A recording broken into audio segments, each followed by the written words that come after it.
The hot water felt amazing. It cascaded over my shoulders, washing away the grime of a long day. I hummed a tune from some silly cartoon, the sound swallowed by the rush of the shower.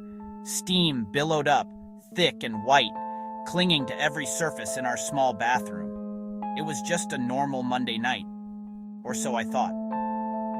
I twisted the knob, and the water sputtered to a stop. Silence. The only sound was the drip, drip, drip from the shower head. I grabbed a fluffy blue towel and wrapped it around myself, stepping out onto the cold tile floor. The air was heavy and warm like a tropical jungle. I shuffled over to the sink, my bare feet leaving wet prints on the bath mat.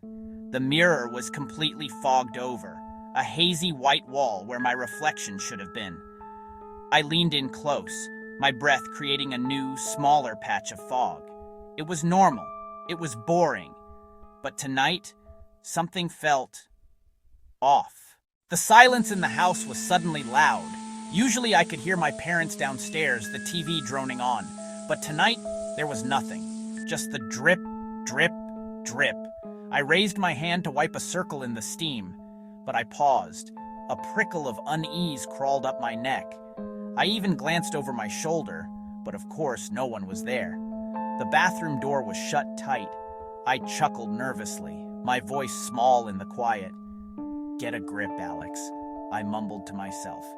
I finally pressed my palm against the cool, damp glass. I started to wipe, but as the steam cleared, I saw something else first. A flicker, a distortion in the fog that wasn't from my hand. It was swirling on its own, gathering with purpose. My breath hitched in my throat, slowly, as if an invisible finger was tracing a message just for me.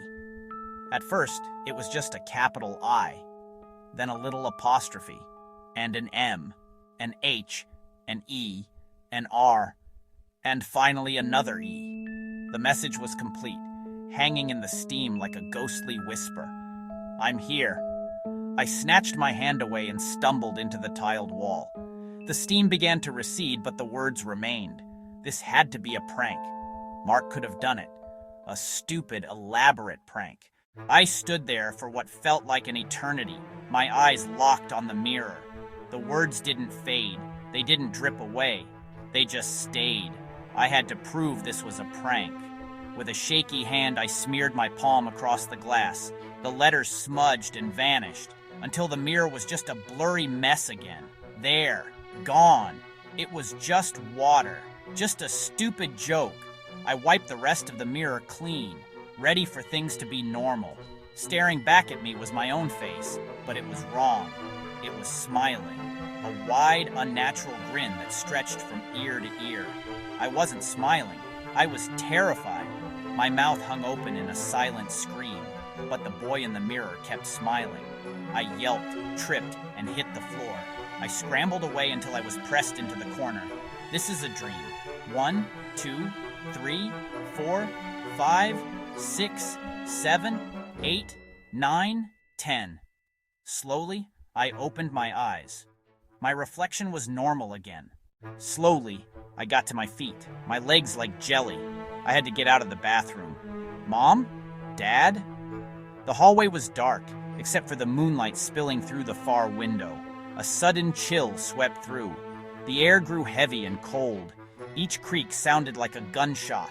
The door was slightly ajar. The room was empty, too neat. Then I heard it.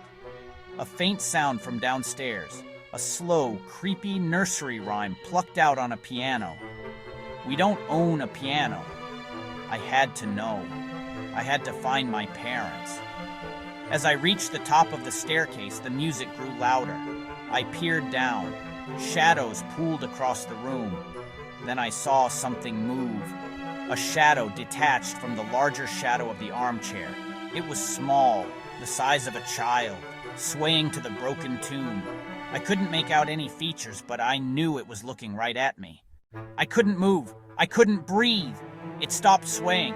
It took a small step, then another. It was coming for me. I had to run. I slammed the door and fumbled the lock.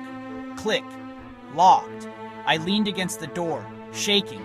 The piano music stopped. The silence felt worse, a soft, wet scraping just outside.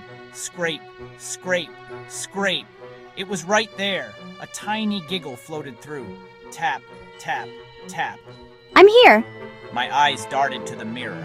In the reflection, I saw the bathroom door, and standing in front of it, the smiling boy from my reflection. He raised a dripping hand and waved. He wasn't a reflection. I wasn't looking at a mirror. I was looking through a window. In the window, I saw myself, outside in the hall. I was the one who had just knocked.